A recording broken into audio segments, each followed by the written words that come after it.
Look closely. The judge smiled at me before I had spoken a single word. But it was not one of those warm smiles that make you feel safe. Not at all. It was the kind of smile that already knew how this would end. And everything else was pure formality. My father did not even turn to look at me. Honestly, he did not need to. With what he had already said, it was more than enough. Your Honor. She is only a waitress. He said just like that. Those words hit like a dry, well-rehearsed blow. In the courtroom a few soft laughs were heard. Someone tried to hide it. But others did not care at all. And there I stood, hands steady, watching as my name and an inheritance of 22 million pesos were reduced to an apron and a tray. The judge leaned back in his chair. He looked at me as if I was something strange. Not a person. A waitress. Wanting to manage millions. He said, almost amused. And just like that, in 1 second, everyone in that room decided who I was. The courtroom in the doctor's neighborhood was not very large. But it felt completely full. How do those places feel when people are waiting for something to happen? Not a movie-style chaos. But something heavier. Like watching someone being taken apart piece by piece. It was full of lawyers who thought they were important. And several relatives who suddenly had 1,000 opinions about the laws of the country. In the back were 2 neighbors who for years had never spoken to me. Yet there they were, leaning forward as if they were watching a Netflix series. My father sat in the second row, perfectly comfortable, arm resting on the bench. He looked completely sure of himself. Like someone collecting a package he had already paid for. Not like someone fighting a case. His lawyer was there organizing a pile of photos and papers. I already knew what they had brought. Just from the way he held the folder with that air of superiority. I knew where the blow was coming from. This is how things stood. My grandfather, Colonel Richard Vargas, may he rest in peace, had left us 6 months earlier. The man was an old-school military officer. From the earlier days of the armed forces.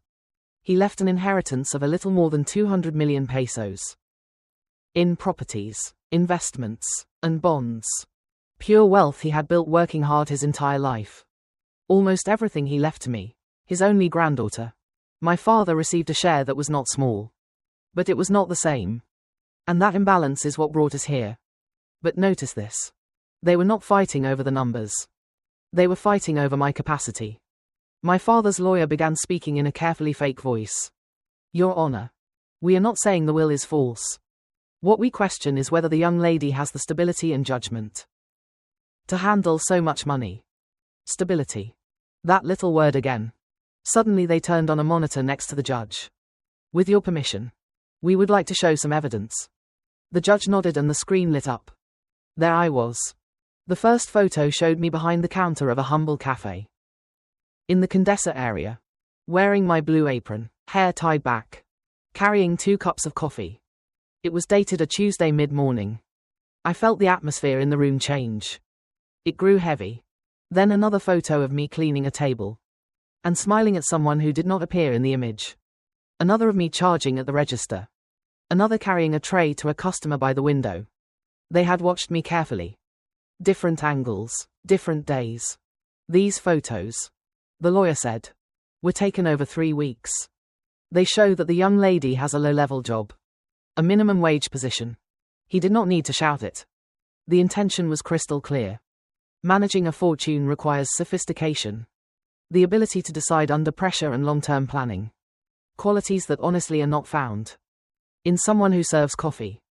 The judge leaned forward, looked at me, and asked, "Do you work there, Miss Vargas?" "Yes, Your Honor," I answered. A murmur ran through the room. "And how long have you been there?" "About 3 weeks," I replied. The judge wrote something in his notebook very slowly. "Managing millions is very different from serving coffee, don't you think?" And that was it. It was not rude. It was worse. It was as if I were worth nothing. Some people laughed quietly. My father kept looking at the judge. Not one glance toward me. What truly unsettled me was not the trial itself, but that everything felt exactly the same, as it had always been with my family. That tone. That certainty that what they saw was all I was. My father's lawyer asked that someone else be appointed to manage the money, because I was going to ruin it. Bad administration. The judge nodded. Miss. Do you have a lawyer? I am representing myself, Your Honor. At that, everyone went silent. It is your right, the judge said. But I suggest you find one because this is complex. Complex. How curious they use that word. When they want to tell you that you are not smart enough. My father's lawyer continued requesting psychological evaluations. And total control of the money. I said nothing. I did not interrupt. I did not correct a single one of his lies. When he finished, the judge said he needed to be sure that the colonel's inheritance would not fall into inexperienced hands. Inexperienced. That word hung in the air. Everyone expected me to cry, to get angry, or to invent any excuse. My father even half smiled as if saying, I've got you now. But notice this. That was the moment I picked up the folder I had brought. It was not thick. I did not need it to be. Your Honor, may I respond regarding my capacity? I asked, completely calm. The room went silent. The judge gave me the chance. I stepped a little closer, still seeing my photo on the screen with that blue apron. For a second it felt as if I saw my grandfather standing in the doorway of his study, watching me, waiting to see what I would do. He never stepped in before the right time. He always waited to see if you could handle it alone. I looked at the judge and spoke. I did not start with the papers. Because papers can wait. But people cannot. People decide quickly. And then never change their minds. I let the silence last a little longer than usual. So they would pay attention. My current job is temporary, I said. My father's lawyer was already standing to object. But I continued. I understand how it looks, truly. But I do not believe a few photos are enough to decide whether I can or cannot. The judge asked me to explain. That was my opening. Your Honor, I said. If you are going to evaluate whether I can manage what my grandfather left, you have to see the full context. Context. A simple word that changes everything. I told them that my parents left me with my grandfather when I was 8 years old. They said it was an opportunity. But the truth is I was in their way. No one laughed this time. My grandfather did not ask how I felt. He asked, Is this forever? The judge's eyes never left me. They said no. But it was. My grandfather believed in 3 things. Discipline, responsibility, and earning the place where you stand. He set schedules from the very first day. Up at 5:30. Bed made by 5:35. Breakfast at 6. I thought he was crazy. But later I understood he was giving me structure. In his house there were no shouts. There were consequences. If I complained, he asked, Is it illegal? That was his standard. Not whether it was fair, but whether it followed the law. By the time I was 14, I was already reading his law books. My parents visited me at Christmas or on my birthday.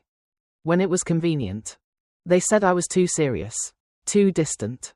My grandfather told them I was focused. At 16 I overheard them asking him for money from his investments. And he told them, an inheritance is not a gift. It is a responsibility. That word weighed more than all the others. The judge asked about my professional past. And that was where everything turned. I studied law, I said without giving many details. And then I entered the military. Boom. The energy in the room dropped. Some people even straightened in their chairs. I went to officer school. And continued my legal training in the armed forces. The judge's eyes widened. And what is your status right now? I looked at him steadily and said, Active service, Your Honor. Do not mess around. A silence fell that made your ears ring. My father's lawyer jumped up immediately saying, That had nothing to do with the money. But the judge cut him off. Let her finish. I continued without stopping. I explained that I am in a transition period between assignments. And that the cafe job they saw in the photos was me working 3 shifts a week. Cleaning tables and serving coffee. And what do you think? It is not illegal. During this time I have very strict rules about not touching the inheritance money until my military procedures are finished. So instead of staying idle at home, I decided to work. Being in a small restaurant does not reflect what I know how to do professionally. I finished. The atmosphere had already changed. The judge asked for the papers. Of course, Your Honor. and I handed him the folder. That was the moment I felt I took control of everything. I did not open the folder right away. Because timing is everything. I told the judge the photos were real. But they were incomplete. They only took pictures of me when I was not on duty. In my real position. They were selective photos. The judge realized they were trying to mislead him. I handed him my first document. My service orders from the armed forces. Then my professional license as a lawyer. And finally my current assignment orders. The judge read everything with a calm that was almost frightening. My father was already shifting nervously in his chair. His lawyer tried to say it was still strange for an heiress to work as a waitress. And I told him, it is called discipline. And that works for everything in life. My grandfather did not leave me his assets just because. He left them because he knows how I operate under pressure. The judge called a recess to review everything. When we returned, the room felt different. Tighter. My father was no longer smiling. He was calculating with his eyes. The judge sat down and looked at me seriously. Miss Vargas. We have reviewed everything. He turned to my father's lawyer. And told him his arguments no longer stood. The lawyer insisted my judgment was concerning. And I answered. You judge without knowing. I have legal limitations because of my military position. That prevent me from moving that money right now. That is why I looked for a normal job to stay active. The judge nodded. This court does not remove inheritances. Based on gossip or 3 weeks of photos. He looked at me and asked. Then who are you? It felt as if time stopped. I looked at the judge and said. I am not only a waitress. I am a captain in the Mexican army. In the military justice division. I am a licensed attorney. And I answer to a chain of command that does not forgive mistakes. My work is to analyze, decide, and uphold the law. No one said a word. My father sank into his chair. The judge closed the file and said, the petition is denied. The inheritance remains with the heir. Under the military regulations she already knows. Case closed. The gavel struck with a dry sound. On the way out I met my father. On the courthouse stairs. He said, you did not have to do this to us. I looked at him and simply answered. I did nothing. You were the one who brought me here. I turned and walked down the stairs. The air felt cleaner, honestly. I took out my phone and saw a message from my unit. I already had my next assignment. New responsibilities. I remembered my grandfather who always said, well, what comes next? And so I kept walking. Not faster. Just forward. Because in the end this was not about revenge. It was about putting things in their proper place. Tell me one thing. Has it ever happened to you? That someone made you feel less? Before even knowing you? What did you do? Did you fight? Or did you let the truth speak for itself? Leave your comment below. And tell me from where you are watching. These real-life stories happen more often than you think. Subscribe so you do not miss the next one. And here we keep seeing each other. Take good care. Thank you for listening to today's story. Don't forget to like, share, and subscribe to support the channel. See you in the next story.